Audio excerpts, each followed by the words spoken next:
Un jour, notre prophète bien-aimé nous a informé que le Coran contenait un verset d'une valeur inégalée. Un verset qui renferme en lui une infinie majesté.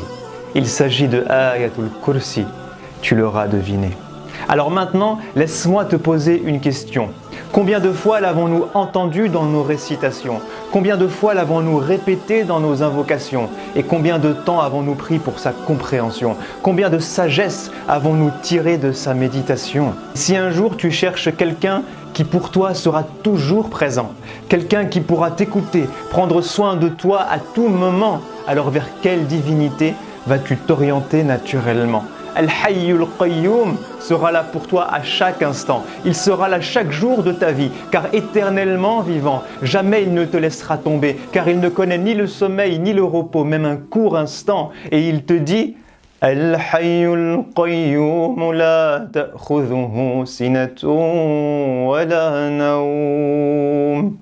Et si un jour tu te fixes un objectif à réaliser, qu'il s'agisse d'un projet ambitieux ou juste trouver de quoi manger, vers qui vas-tu te tourner pour y arriver? Vers ton intelligence, tes compétences, le savoir qu'il t'a donné? Vers ta famille, ton réseau, ces personnes qu'il t'a permis de rencontrer? Mais qui dans tout cela a réellement le pouvoir de t'aider?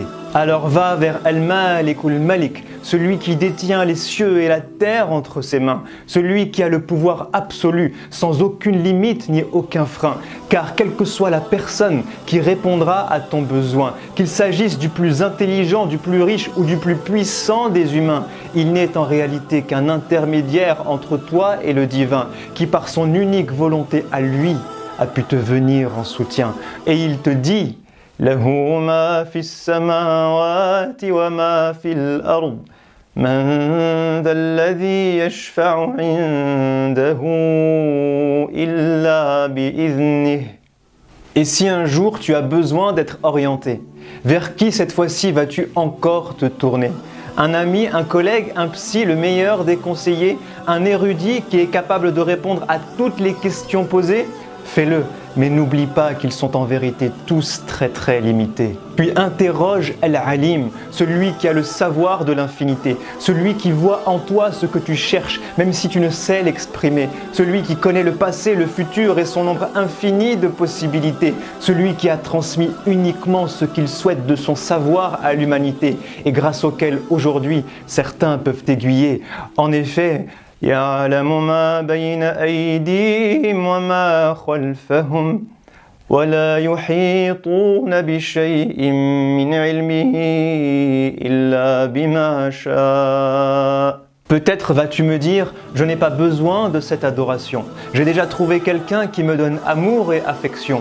Quelqu'un qui m'aide dans chacune de mes ambitions. Quelqu'un qui répond à toutes mes interrogations. Et si c'est le cas, alors j'aimerais te poser une dernière question. Combien de temps ces gens pourront-ils t'accorder? Combien de tes besoins, de tes problèmes arriveront-ils à régler? Et combien de nuits pour toi vont-ils veiller? Et à quel moment atteindront-ils la limite de leur capacité? C'est à ce moment-là que Ayatul Kursi te rappellera son unicité. Al-Kursi, certains diront la chaise, le trône ou le repose-pied, mais son sens est en réalité beaucoup plus large que tout ce que nous pouvons imaginer. Al-Kurrasa, le cahier, ce support qui contient tes écrits.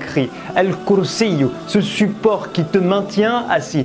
Kursiyuhu, un support d'une taille infinie, assez grand pour englober les cieux et la terre sans aucun souci, assez puissant pour supporter leur poids sans que ce soit une charge pour lui. Alors rappelle-toi de cette leçon de Ayatul Kursi, quels que soient tes problèmes, tes besoins, tu ne seras jamais une charge pour lui. Et il te dit وَسِعَ كُرْسِيُّهُ السَّمَاوَاتِ وَالْأَرْضِ وَلَا يَؤُودُهُ حِفْظُهُمَا وَهُوَ الْعَلِيُّ الْعَظِيمُ. Alors sache qu'il est l'unique qui sera toujours là pour toi, même en plein milieu de la nuit.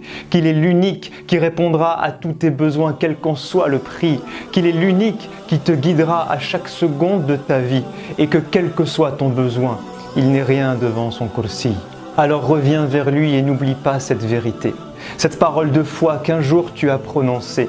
Cette conviction qui doit remplir nos cœurs pour l'éternité. Ce verset majestueux dans lequel il a voulu nous rappeler qu'il est l'unique qui mérite d'être adoré en nous disant Allahu la ilaha illa hu.